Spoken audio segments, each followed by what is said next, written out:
मैंने 10 साल पहले कहीं लिखा था फेसबुक पे, तब मैं फेसबुक पे एक्टिव था, तो नहीं हूं, कि अगर मुझे दुनिया के सारे धर्मों को मिला के एक धर्म बनाने का मौका मिल जाए कभी, तो मैं जैन धर्म की एक चीज जरूर उसमें शामिल करूंगा, और वो है उसका क्षमावाणी पर्व। और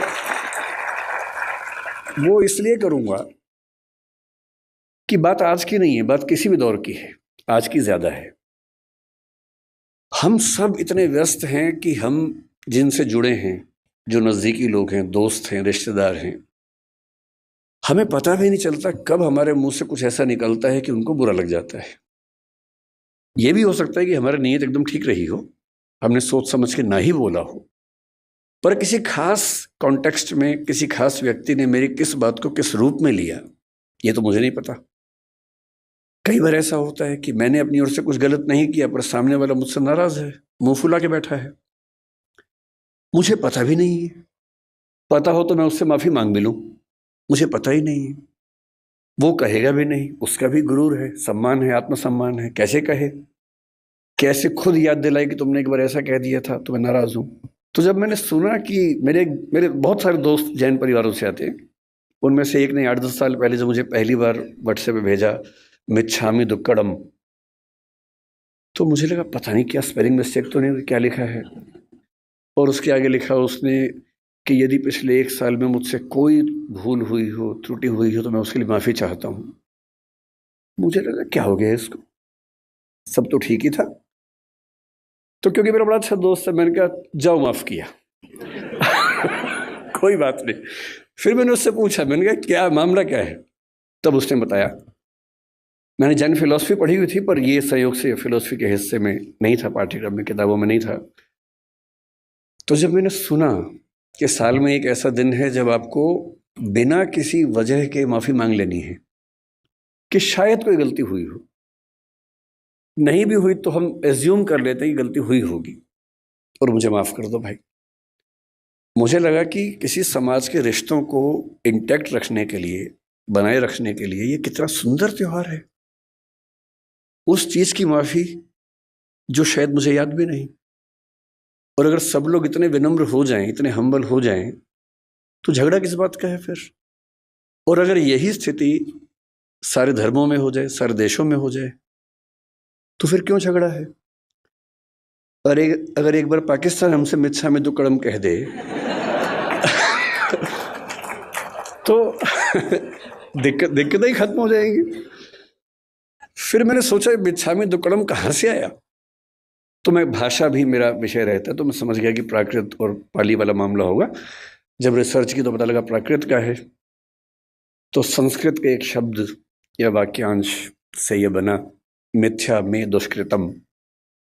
मिथ्या का मतलब दर्शन में अलग अलग होता है। शंकराचार्य ने मिथ्या को अलग सेंस में लिया, जैन दर्शन अलग सेंस में लेता है। यहां मिथ्या का मतलब है नॉन कॉन्सिक्वेंशियल, जो निरर्थक हो जाए, बीज रहित हो जाए। तो मिथ्या में दुष्कृतम, जो दुष्कृतम, दुष्कार्य, गलती मुझसे हो गई है, वो मिथ्या हो जाए, मैं आपसे ये निवेदन करता हूं। और वही प्राकृत में आते आते मिच्छामी दुक्कड़म हुआ। तो आज जो मुझसे मिस्टेक हुई, मैंने जूते पहन के पहला मंत्र सुन लिया, तो उसके लिए मैं आप सबसे मिच्छामी दुक्कड़म कह देता हूं, और उसके बाद यहां से अपनी बात की शुरुआत करता हूं।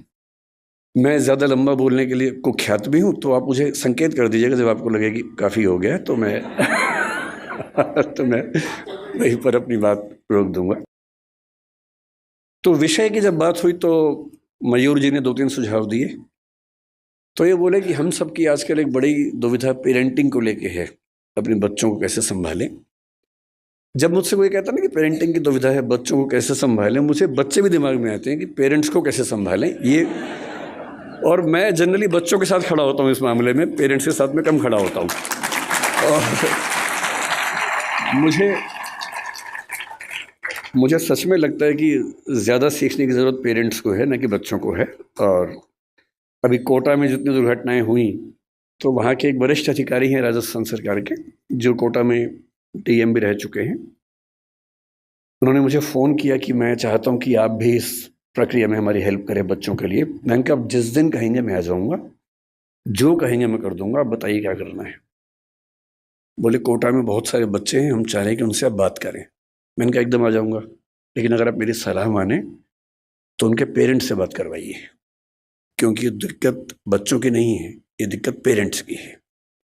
तो उसके बाद से वो प्रोग्राम बन नहीं पाया, क्योंकि पेरेंट्स को बुलाना भी आसान काम नहीं है। बच्चों को तो घेर घार के बिठा सकते हैं, पेरेंट्स को आप कैसे बुलाएं। लेकिन फिर पेरेंट्स की बात होते होते बात हुई कि थोड़ा सा बिजनेस इथिक्स से बात करेंगे, थोड़ा सा सुयश जी की विशेष इच्छा थी कि एम्पैथी पर बात करें, जो आजकल समाज में कम हो रही है। तो अंत में ये हुआ कि सर आप बस आ जाइए, इन्हीं सबका मिला जुला के हलवा बना दीजिएगा, और बेसिकली हम आपको सुनना चाह रहे हैं, और कोई खास टॉपिक से मतलब है नहीं, बस आप आ जाइए और कुछ कुछ बातें अच्छी अच्छी कर लीजिए, बस इतना ही पर्पज़ है। तो फिर मैं उसी इरादे से आया हूँ। तो मैं शुरुआत पेरेंटिंग से कुछ बातों से करूँगा, उसी में एम्पैथी का जिक्र भी कर लेंगे, थोड़ा सा मौका मिला तो मयूर जी का फेवरेट विषय बिजनेस एथिक्स है, मौका मिलेगा तो उसको भी बीच में डिस्कस कर लेंगे। मैं क्योंकि अध्यापक हूँ और बच्चों से बात ज़्यादा करता हूँ, अक्सर मैं जब क्लास लेता हूँ तो बच्चों की संख्या अच्छी खासी होती है, और ये बहुत चुनौती होती है कि उनको 3 घंटे 6 घंटे 8 घंटे बिठा के रखना। हमारी क्लासेस में बच्चों को ये छूट है कि वो जब चाहें उठ के जा सकते हैं। मेरी क्लास में विशेष रूप से और भी छूट है, वो सो भी सकते हैं क्लास में, मैं उनको कभी नहीं रोकता हूँ। इतना ही कहता हूँ कि नींद आए तो कोने वाली कुर्सी पर चले जाए, ताकि दीवार पे सिर लगे तो ज़्यादा चोट ना आए, ऐसे सिर पे झटका आ सकता है। वो मेरी क्लास में खा भी सकते हैं। मैं खुल के बोलता हूँ कि मेरी क्लास में आपको बिल्कुल नहीं सोचना है, खाने का मन करे खाते रहो, नींद आए सो जाओ, उठने का मन करे उठ के चले जाओ, मुझे कहीं कोई दिक्कत नहीं है।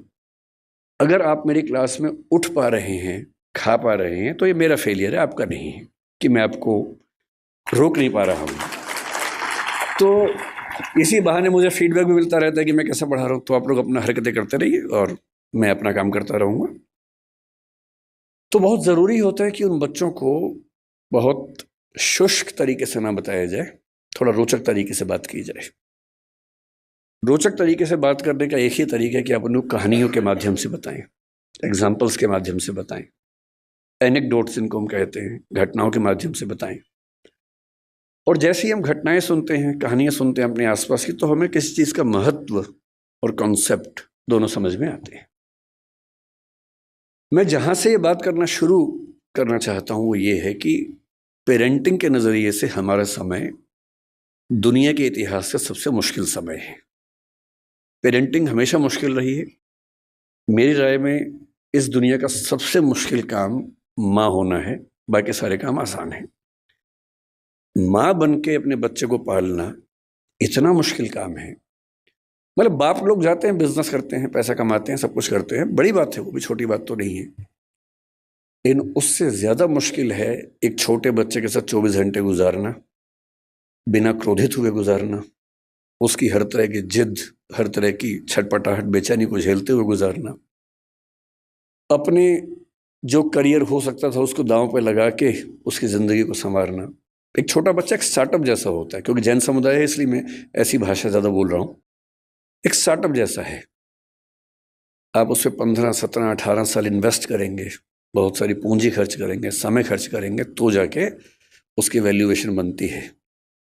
और नहीं तो जैसे स्टार्टअप फेल होते हैं, 1000 में से एक आधी पास होता है, बहुत सारे स्टार्टअप फेल होते हैं। तो ये परवरिश की दुनिया में भी होता ही है।